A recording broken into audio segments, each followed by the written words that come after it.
Fahrenheit 451. The Hearth and the Salamander. It was a pleasure to burn. It was a special pleasure to see things eaten, to see things blackened and changed.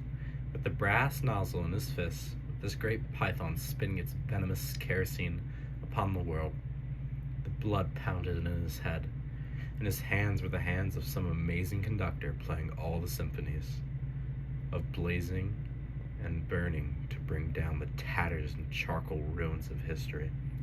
With his symbolic helmet numbered 451 on his stolid head, and his eyes all orange flame with the thought of what came next, he flicked the igniter. The house jumped up in a gorging fire that burned the evening sky, red and yellow and black. He strode in a swarm of fireflies. He wanted above all, like the old joke, to shove a marshmallow on a stick in the furnace, while the flapping pigeon-winged books died on the porch in the lawn of the house. While the books went up in a sparkling whirls and blew away on a wind turned dark with burning, Montague grinned with a fierce grin of all men, singed and driven back by flame. He knew that when he returned to the firehouse, he might wink at himself, a minstrel man burnt corked in the mirror. Later, going to sleep, he would feel the fiery smile still gripped by his face muscles in the dark. It never went away, that smile. It never ever went away, as long as he remembered.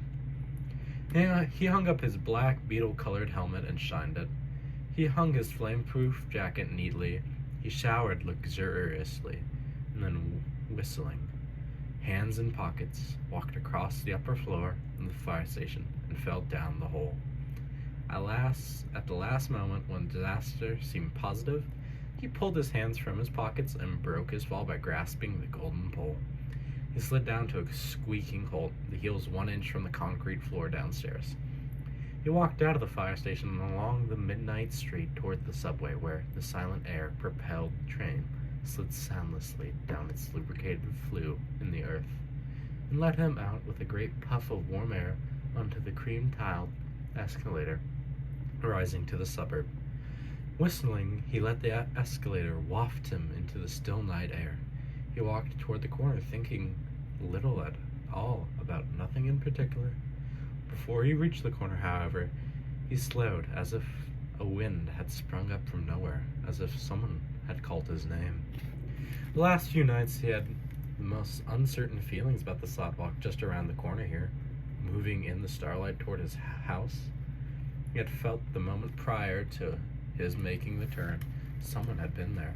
The air seemed charged with a special calm, as if somebody had waited there, quietly, and only a moment before he came, simply turned to a shadow and let him through.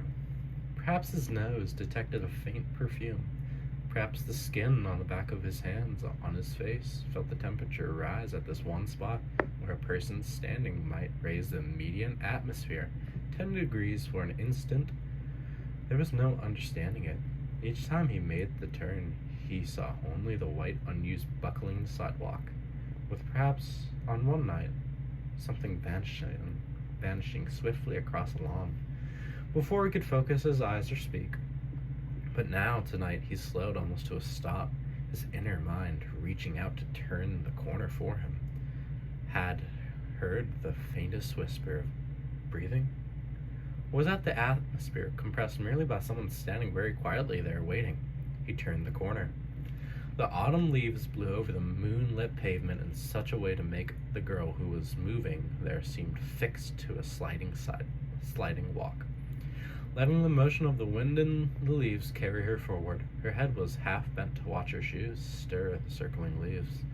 Her face was slender and milk-white, and in it was a kind of gentle hunger that touched over everything with tireless curiosity. It was a look almost of pale surprise. The dark eyes were so fixed to the world that no move escaped them. Her dress was white, and it whispered. He almost thought he heard the motion of her hands as she walked, and the infinitely small sound now, the white stir of her face turning when she discovered she was a moment away from a man who stood in the middle of the pavement waiting. The trees overhead made a great sound of letting down their dry rain. The girl stopped and looked as if she might pull back in surprise, but instead stood there regarding Montague with eyes so dark and shining and alive that he felt he had said something quite wonderful, but he knew his mouth had only moved to say hello. And then, when she seemed hypnotized by the salamander on his arm, the phoenix disc on his chest, he spoke again.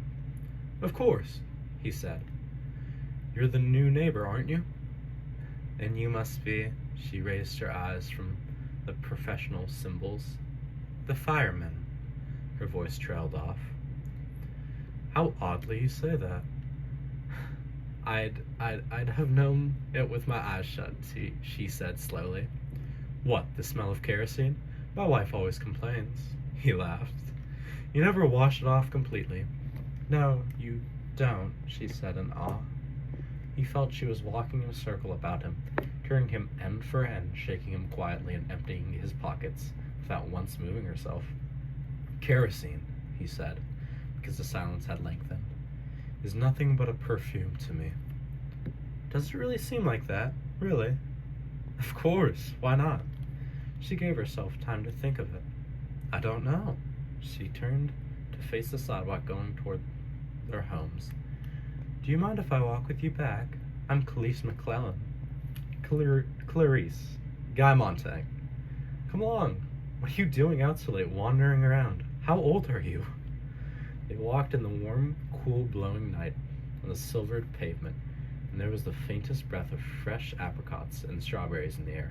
He looked around and realized this was quite impossible so late in the year.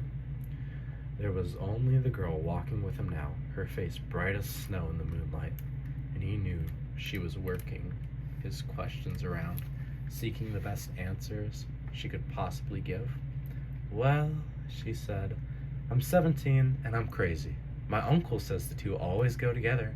When people ask your age, he said, always say 17 and insane.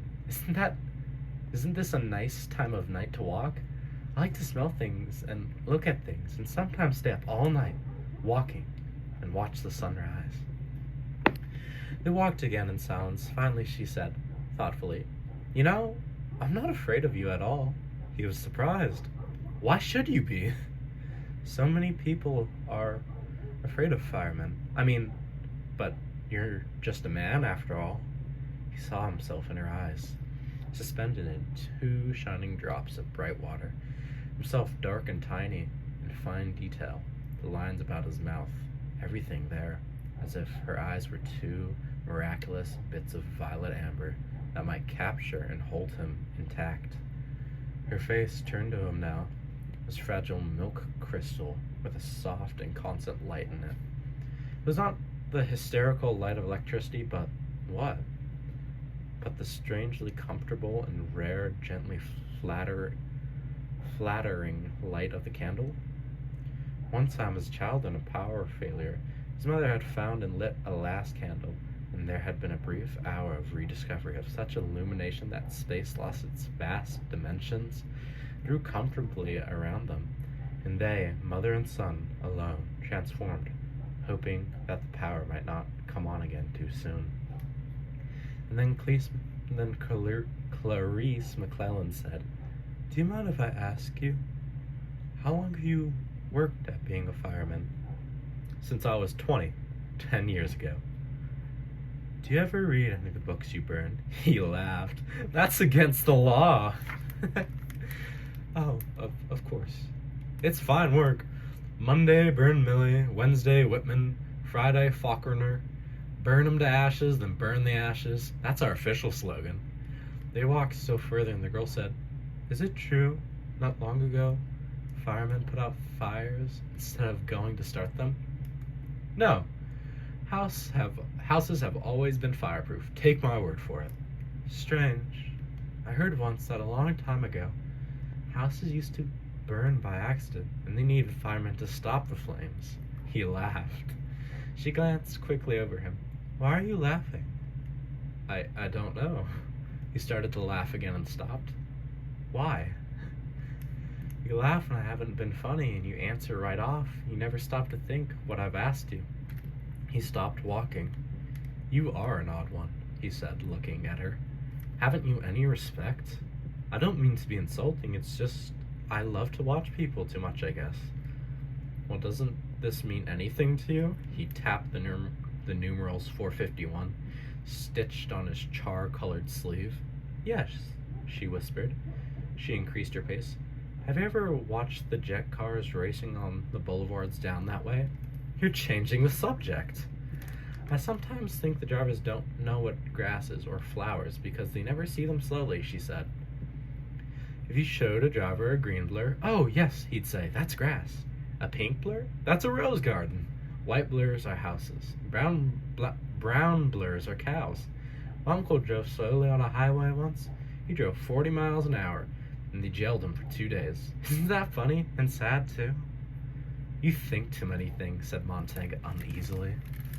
I rarely watch the parlor walls or go to races or fun parks, so I have lots of time for crazy thoughts, I guess. Have you seen the 200-foot-long billboards in the country beyond town? Did you know once billboards were only 20 feet long, but cars started rushing by so quickly they had to stretch the advertising out so it would last? I didn't know that, Montag laughed abruptly. Bet I know something else you don't. There's dew on the grass in the morning. He suddenly couldn't remember if he had known this or not, and it made him quite irritable. And if you look, she nodded at the sky, there's a man in the moon. He hadn't looked for a long time. They walked the rest of the way in silence. Hers thoughtful, his a kind of clenching and an uncontrollable silence in which he shot her accusing glances. When they reached her house, all its lights were blazing. What's going on? Montag had rarely seen that many house lights. Oh, just my mother and father and uncle sitting around talking. It's like being a pedestrian, only rarer. My uncle was arrested another time. Did I tell you? For being a pedestrian. Oh, we're most peculiar. But what do you talk about? She laughed at this. Good night. She started to walk. Then she seemed to remember something and came back to look at him with wondering curiosity. Are you happy? She said. Am I what? He cried. But she was gone, running in the moonlight, her front door shut gently. I'll end it here.